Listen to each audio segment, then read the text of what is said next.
ಇವತ್ತು ಕಡಬ KEB office ಮುಂದೆಗಡೆ ಕಡಬ ವಿದ್ಯುತ್ ಕಾರ್ಯಾಗಾರದ ಸಮಸ್ಯೆ ಬಗ್ಗೆ ಕಡಬ AEE ಮತ್ತು ಕಡಬ SO ಮತ್ತು ನಿಟ್ಟೂರು AEEನ ಭೇಟಿ ಮಾಡಿ ಇವತ್ತು ಪ್ರತಿಭಟನೆ ಮಾಡಬೇಕು ಅಂತ ರೈತರೆಲ್ಲ ಬಂದಿದ್ವಿ. ಅದರಲ್ಲಿ AEE ಸಾಹೇಬರು ನಾಪತ್ತೆ ಆಗ್ಯವ್ರೆ. ಅವ್ರನ್ನ ಹುಡುಕ್ಸಕ್ಕೆ ಹೋಗಿ ಕಂಪ್ಲೇಂಟ್ ಕೊಡಬೇಕು. ನಾವು ರೈತರು ಇರೋದು ಇವತ್ತು ಇವರು ಕರೆಂಟ್ ಕೊಡೋಕ್ಕಾಗಲ್ಲ ಅಂತ ಅಂದರೆ ಒಂದೊಂದು ಮನೆಗೆ ಎಲ್ಲ ಉಚಿತವಾಗಿ ಕೊಡ್ತೀವಿ ಕರೆಂಟ್ ಅಂತ ಹೇಳಿವ್ರಲ್ಲ, ಆ ಉಚಿತವಾಗಿ ಕೊಡೋ ಬದಲು ವಿಷದ ಬಾಟ್ಲಿ ಕೊಟ್ಬಿಡ್ಬೇಕು. ನಾವು ಎಲ್ಲ ನೋಡಿ ನೋಡಿ ನೋಡಿ ಸಾಕಾಗೋಯ್ತೆ. ಕೊಡೋ ಕರೆಂಟು ನೆಮ್ಮದಿಯಾಗಿ ಕೊಡಲ್ಲ ಅಂತಂದ್ರೆ ಅಲ್ಲಿ ಅವ್ರು ಬಡ್ಕೊಂತಾರೆ. ನಾವು 7 ಗಂಟೆ ಕರೆಂಟ್ ಕೊಡ್ತೀವಿ 7 ಗಂಟೆ ಕರೆಂಟ್ ಕೊಡ್ತೀವಿ ಅಂತ ಕೊಡೋದು 3 ಗಂಟೆ ಕರೆಂಟಲ್ಲಿ 3 ಸರಿ ಟ್ರಿಪ್ ಮಾಡ್ತಾರೆ. ಆ ಟ್ರಿಪ್ ಆದ ಕರೆಂಟ್ನ ಮತ್ತೆ ಕೊಡಲ್ಲ. ಅದರಿಂದ ಈ ಸಮಸ್ಯೆನ ಬಗೆಹರಿಸ್ಬೇಕು. ಬೇಗ AEE ಬರಬೇಕು.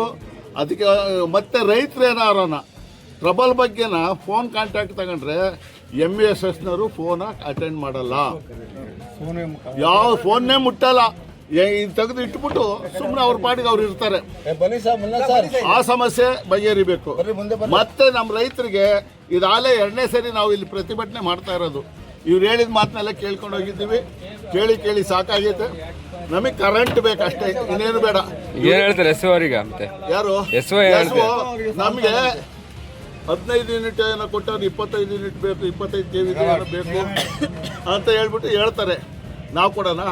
ಅಲ್ಲ, ಅದನ್ನ ಸರ್ಕಾರದವ್ರ ಹತ್ರ ಅವ್ರು ತಗೋಬೇಕು, ಸರ್ಕಾರದವ್ರು ಕೊಡಬೇಕು.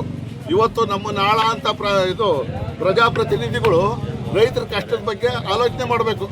ಅದನ್ನು ಬಿಟ್ಬಿಟ್ಟು ನಾನು ಮಿನಿಸ್ಟರ್ ಆಗಬೇಕು, ನಾನು ಡೆಲ್ಲಿಗೆ ಹೋಗ್ಬೇಕು ಅಂತ ಅಡಿಗೆ ಕೂತ್ಕೊಂಡ್ರೆ ನಮಗೆ ಕಷ್ಟ ಕೇಳೋದೇ ದಿಕ್ಕಿದ ಪಾಪ್ಗಳಾಗ್ಬಿಟ್ಟಿದ್ವಿ ನಾವು. ಮಳೆ ಹೋಗಿ 3 ತಿಂಗಳಾಗೈತೆ, ಅಲ್ಲ 1 ವರ್ಷ ಆಗೈತೆ ಮಳೆ ಹೋಯ್ದು. ಇವತ್ತು ಸಹಿತ ಮಳೆ ಇಲ್ಲ. ಇವತ್ತು ಈ ಮಳೆ ಇದ್ರೆ ಇನ್ನೊಂದು 15 ದಿವಸ ಮಳೆ ಇಲ್ಲ ಅಂತಂದ್ರೆ ನಮ್ಮ ನಾಯಿ ಪಾಡಿಗೂ ಕಡೆಯಾಗಿ ಹೋಗ್ತೈತೆ. ಪ್ರಾಬ್ಲಮ್ ಹೆಂಗೆ ನಾವು ಅವಾಯ್ಡ್ ಮಾಡೋಂತ ಕೇಳಕ್ಕೆ ಇದು ಪಬ್ಲಿಕ್ ಸರ್ವಿಸ್ ಅಲ್ಲ. SO ಅಂತ ಮಾತ್ರ ಕೇಳಿ ನಾನು ನಿಮ್ಮ ಹತ್ರ ಒಂದ್ಸರಿ ಮಾತಾಡಿದ್ದೀನಿ. ಪಬ್ಲಿಕ್ ಇಲ್ಮೇಲೆ ನಾವೇನ್ ಕಾಂಟ್ಯಾಕ್ಟ್ ಮಾಡೋದು? ನೀವೇ ಎತ್ತಲ್ಲ, ಅವ್ರು ಎತ್ತಲ್ಲ. ಯಾವ ರೀತಿ ಕಾಂಟ್ಯಾಕ್ಟ್ ಮಾಡ್ಬೇಕು?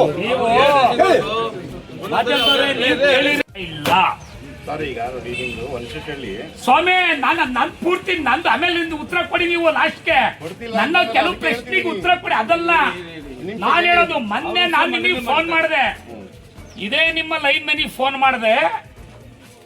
ಲೈನ್ ಮ್ಯಾನು ನಿಮ್ಮ ಪುಟ್ಟರಾಜ್ ಹೇಳ್ತಾರೆ, ಸರ್ MSS ಅಲ್ಲಿ ಜಂಪ್ ಕಟ್ ಆದ್ರೆ ನನ್ನ ಜವಾಬ್ದಾರಿ ಅಲ್ಲ ಸರ್, ಅದು MSSನವ್ರು ಬಂದು ಹಾಕ್ಬೇಕು.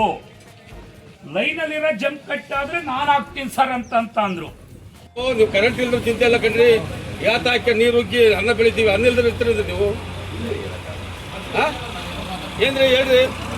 ಅನ್ನ ಇಲ್ದ್ರೆ ಅನ್ನ ಬೆಳಿತಿದ್ರೆ ರೈತ ಬೆಳಿತಿದ್ರೆ ಯಾವ ಮೇಲಾಧಿಕಾರಿಗಳು ಬರಬೇಕು? ಸೂಪರಿಂಟೆಂಡೆಂಟ್ ಇಂಜಿನಿಯರ್ಗೋ ಎಕ್ಸಿಕ್ಯೂಟಿವ್ ಇಂಜಿನಿಯರ್ಗೋ ಅದಕ್ಕೆ ಮೇಲ್ಪಟ್ಟ CEO ಬರೀಬೇಕು ತಾನೆ.